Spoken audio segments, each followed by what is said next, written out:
प्रभात वर्मा जी, माननीय गृह कीर्तिवर्धन सिंह को जिताओगे क्या? 20 से 400 पार करोगे क्या? मोदी जी को तीसरी बार प्रधानमंत्री बनाओगे क्या? तो मेरे साथ दोनों हाथ उठाइए दोनों हाथ, विजय के संकल्प की मुट्ठी पीछे और प्रचंड आवाज से बोलिए, भारत माता की जय श्री राम, जय श्री राम, वंदे वंदे। भाई एक बच्चा यहाँ तस्वीर लेकर खड़ा है, उसके पास से तस्वीर लेकर मुझे पहुंचा दो जरा, बेटा दे दो तुम। किया सदन के विधायक श्री प्रदीप भूषण शरण सिंह का भी आगमन मंच पर हुआ। हम सभी लोग उनका भी एक बार सम्मान करें, स्वागत करें तालियां बजा करके।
मेरे साथ बोलिए, भारत माता की।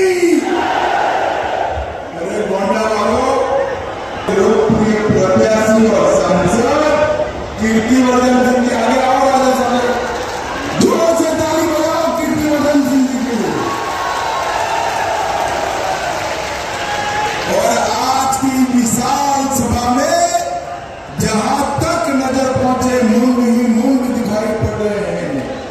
ये विशाल सभा में आए हुए प्यारे भाइयों बहनों माताओं और मेरे जिगर के टुकड़े जैसे युवा मित्रों, आप सभी को नमस्कार।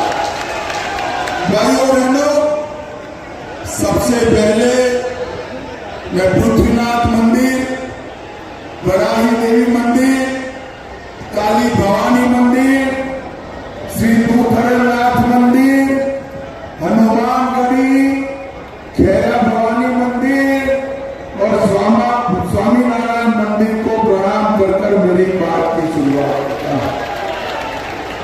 मैं यहां आया हूं तो योग के जनक महर्षि पतंजलि को भी मनपूर्वक प्रणाम कर मेरी बात की शुरुआत करता। इसी भूमि के महान स्वतंत्रता सेनानी राजेंद्र लहड़ी जी और राजा देवी बख्श सिंह को भी प्रणाम कर मेरी बात की शुरुआत करता हूं। भाइयों बहनों, मैं यहां अपील करने आया हूं कि हमारे प्रत्याशी कीर्तिवर्धन सिंह जी को प्रचंड बहुमत से जिताकर आप दिल्ली भेजें। मगर मैं एक बात और बताना चाहता हूं, कीर्तिवर्धन सिंह जी के नाम के सामने कमल का निशान है। कमल के निशान पर गोंडा वालों बटन दबाने का मतलब है आपका एक एक वोट नरेंद्र मोदी जी को तीसरी बार प्रधानमंत्री बनाना।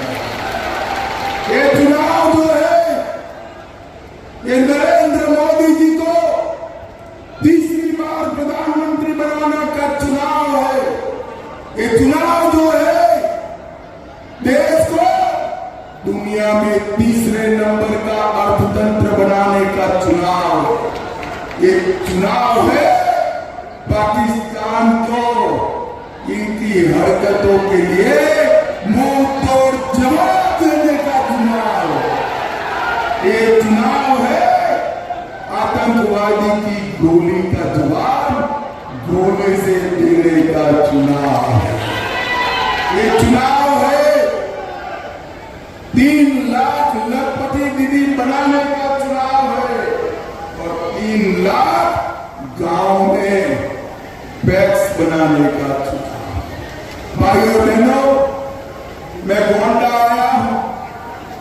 आप तो अयोध्या से नजदीक हो या नहीं हो?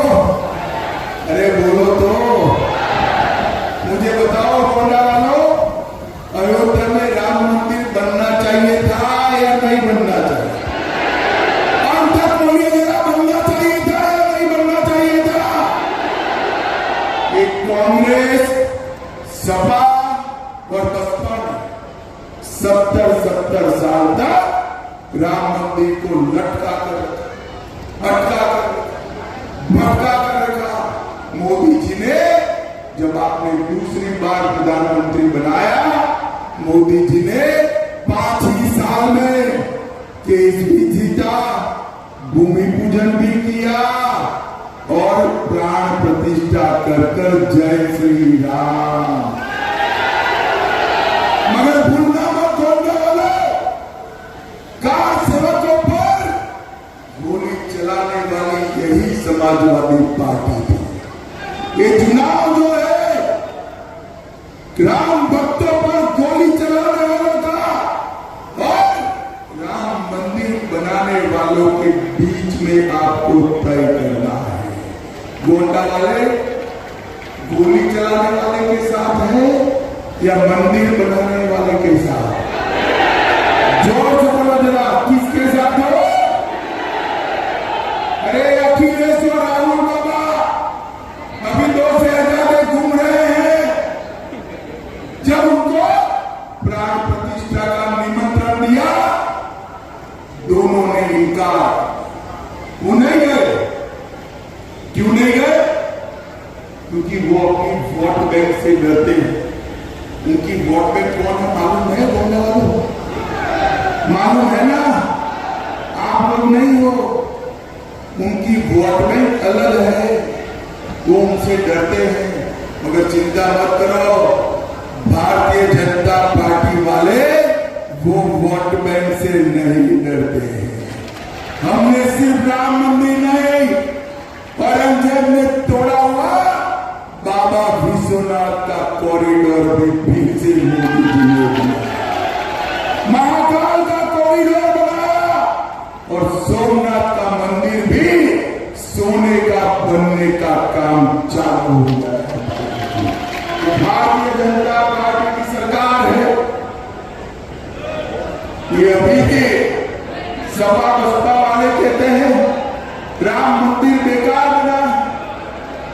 ये राम गोपाल यादव ने कहा, मेरी बात याद रखना गोंडा वालों, गलती हो गई ना कि दोनों पार्टी, दोनों शहजादों ने राम मंदिर के लिए बाबरी नाम का एक ताला तैयार रखा है। आप चाहते हो राम मंदिर पर बाबरी ताला लगे? जोर से बोलो, चाहते हो? भाइयों बहनों, इन लोगों ने तुष्टीकरण की राजनीति करने में कोई कसर। ये कांग्रेस पार्टी के नेता मणिशंकर अय्यर कहते हैं पाक ऑक्यूपाई कश्मीर की बात मत करो, छोड़ दो, क्योंकि पाकिस्तान के साथ एटम बम। मुझे बताओ गोंडा के युवाओं, पाक ऑक्यूपाई कश्मीर हमारा है या नहीं है? जोर से बोलो, है या नहीं है? भारत इसको छोड़ सकता है क्या? फारूक अब्दुल्ला, इंडिया अलायंस के नेता और मणिशंकर अय्यर हमें डराते हैं। अरे फारूक जी, मणिशंकर जी, डरने करने वाली सरकार रही कि 56 इंच के सीने वाले नरेंद्र मोदी की सरकार। मैं आज इस गोंडा की पवित्र भूमि पर लाली जी की और पतंजलि की भूमि पर कह कर जाता हूं, पाक ऑक्यूपाई कश्मीर हमारा है, दुनिया की कोई ताकत हमसे उसको छीन नहीं सकती। भाइयों बहनों, मुझे बताओ, धारा 370 हटानी चाहिए थी या नहीं हटानी? अरे जोर से बोलो भाई। ये कांग्रेस वाले कहते हैं हम धारा 370 को वापस लाएंगे। राहुल बाबा, 70 साल से आप धारा 370 को संभाल कर बैठे थे। कश्मीर में तिरंगा नहीं फहरता था, आतंकवाद फैला था।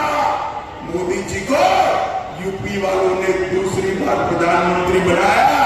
5 अगस्त 2019 को धारा 370 को समाप्त।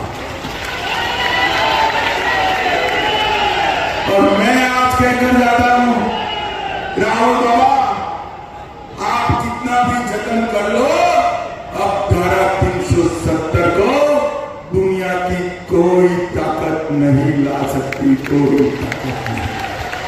भाई और बहनों, इन लोगों ने सालों तक आतंकवाद को चलाने का काम किया है।